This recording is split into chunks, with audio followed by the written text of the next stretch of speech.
The aim of this conference and the aim of the Past Antarctic Ice Sheet Dynamics program, which we call PAIS, is to better understand how the Antarctic ice sheet is going to respond to climate change, and particularly as the world warms. So what we do in PAIS is we use geological information. We go back in time to past warm climates, and we try to understand how the Antarctic ice sheet responded. How much did it melt? How much did it contribute to sea level rise around the world?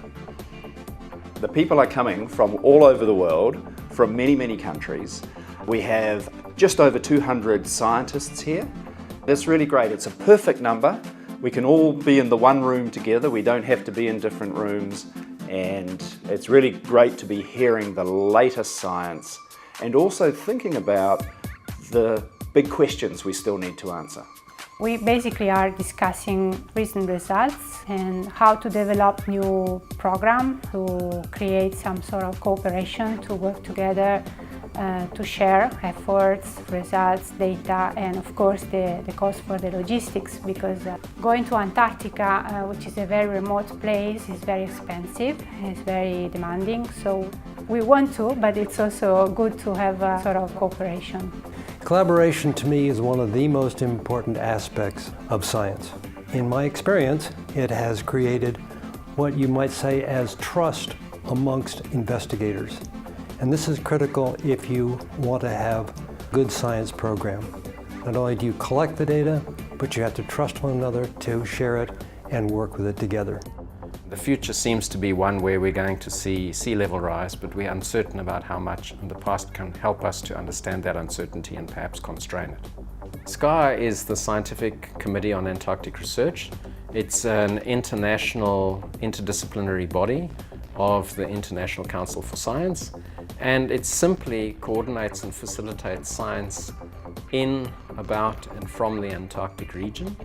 It also acts as a vehicle for evidence-based policy into decision-making, not only about the continent itself through the Antarctic Treaty System and of course the surrounding oceans through the Convention on the Conservation of Antarctic Marine Living Resources, but also to other international agreements such as the Intergovernmental Panel on Climate Change and several others. The first step in preparing reports is a consultation of governments and observing organizations, including scientific organizations. Structuring the research community so that scientists from different regions of the world, scientists using different methods can exchange their information is a vibrant part of the research process by itself. And it's also helpful for the IPCC if it can trigger new research being synthesized and published in the peer-reviewed literature on time so that it's available for the IPCC assessments.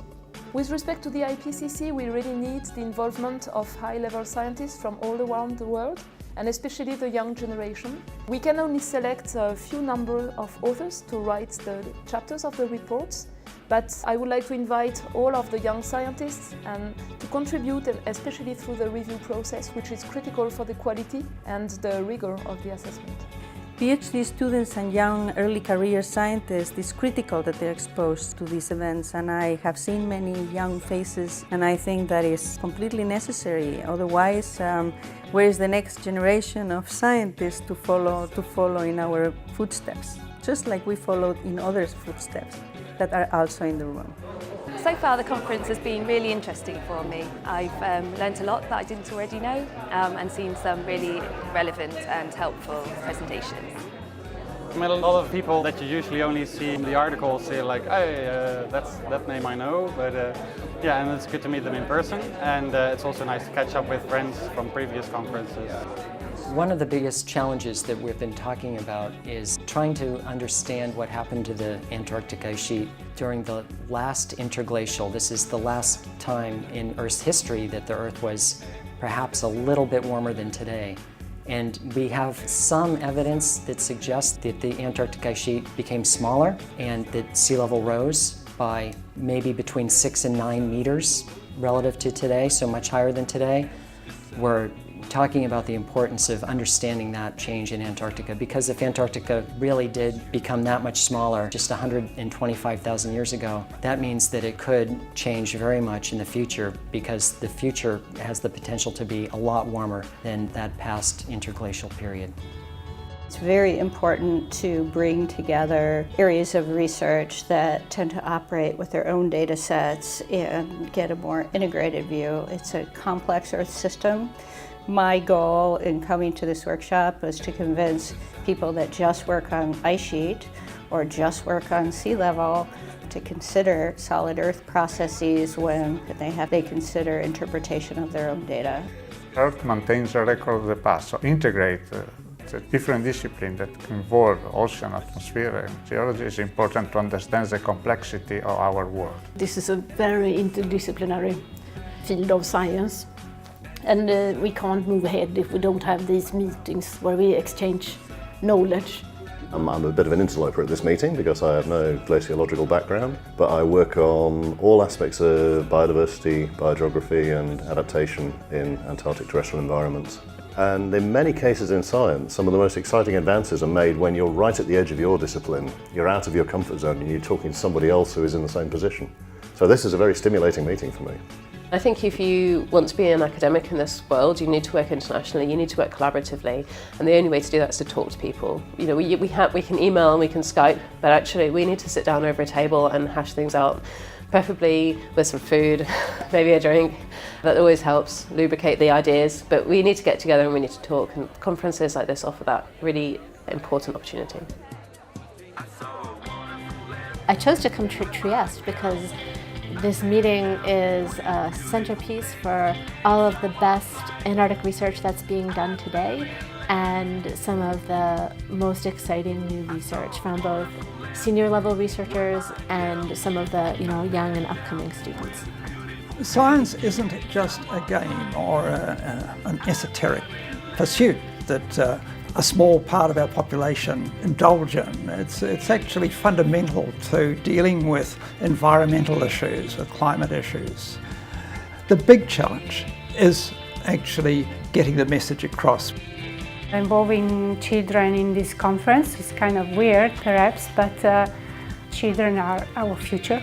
So it would be good to teach them what we do and why we are doing, what's the importance of what we do. And in this way they understand what the scientists are doing, but also they probably become more sensitive to the environment and they start thinking about their future in a different way, and perhaps teach their parents as well once they're back. I've got colleagues who are also friends now, and that's a really special thing, and I've really enjoyed that throughout my whole career, from a PhD student right through now to going into the professorial stage. You really enjoy those friendships that are built along the way, and that's what makes doing marine science, particularly Antarctic marine science, very special. You see the camera, not me, the camera, the lens, okay? Are you ready? What is wonderful about this group is that it has old, well-established scientists, or older, like myself, not too old, but there are lots of young people coming through because they realise we have to solve this problem of global climate change. It's never been more important with the Paris Agreement of stabilising warming at 2 degrees. We have to answer the question, what does 2 degrees mean for Antarctica?